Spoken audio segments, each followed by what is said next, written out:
పల్లెల్లో ఎక్కడ పడితే అక్కడ కనిపించే గలిజేరు మొక్కను చాలా మంది పిచ్చి మొక్కగా తీసి పారేస్తారు. కానీ ఇదే ఆయుర్వేదంలో పునర్నవగా ప్రసిద్ధి.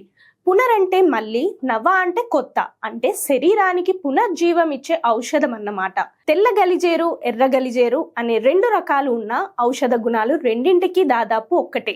ముఖ్యంగా కిడ్నీ సమస్యలు, మూత్రనాళ ఇన్ఫెక్షన్లు, శరీర ఉబ్బరం తగ్గించడంలో ఇది సహజ చికిత్సగా ఉపయోగపడుతుంది అని మూలికా వైద్యులు చెబుతున్నారు.